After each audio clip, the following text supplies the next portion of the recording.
जानना चाहता हूँ कि हमारे घर में मंदिर में भगवान जी के बहुत सारे विग्रह हैं। माता जी बारी बारी सबकी पूजा करते हैं। उन्होंने अपने कमरे में भी 2 विग्रह रखे हैं। क्या केवल एक विग्रह की पूजा करने से उतना फल नहीं मिलेगा जितने सारे विग्रह से मिलेगा?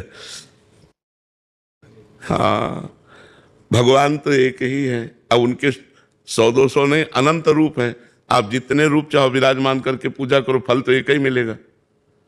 आप मान लो 1000 भगवान की पूजा की और एक भगवान को विराजमान के पूजा की, आप 1000 जगह भाव बांटे हुए हो, तो आपका भाव उस कोटि का नहीं जितना एक पूजा में भाव लगाए हुए हैं, तो आपका कम रहेगा। 1000 जगह पूजा करने पर भी आपका फल कम रहेगा, और एक जगह पूजा करता है बाजी मार ले जाएगा। क्योंकि भगवान तो एक है ना, किसी एक रूप की। जैसे रामकृष्ण परमहंस जी ने माँ काली, वह माँ में ही कृष्ण को देखा, माँ में ही राम को देखा, माँ में ही सबको देखा।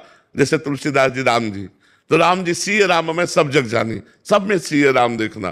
गोपियों ने श्री कृष्ण को देखा, तो जित देखो तित श्याममयी।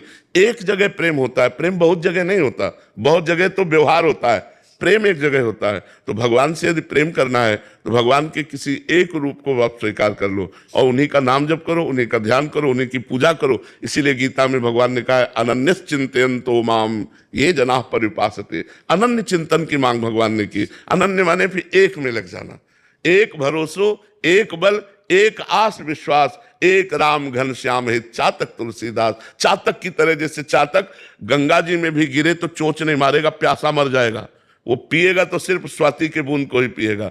ऐसे ही एक भगवान में रति हो जाए, राम जी में, श्याम जी में, माता जी में, पिताजी में, जहां भी एक मान लो उनको और एक मान करके पूजा करो। पर प्रारंभ अनेक से ही होती है। जैसे हम लोग भी थे ना, तो प्रारंभ शिव चालीसा, हनुमान चालीसा, राम रक्षा स्तोत्र, ये सब करते करते धीरे, पढ़ाई यहीं से शुरू होती है। धीरे धीरे धीरे धीरे धीरे धीरे वो क्रम बाई क्रम फिर ऐसा कि फिर एक में रह जाता है। अनन्य निष्ठा जागृत हो जाती है कि रसना कटो जो अन्न रटो, निरख अन्न फुटो नैन, श्रवण फुटो जो अन्न सुनो, बिन राधा जस।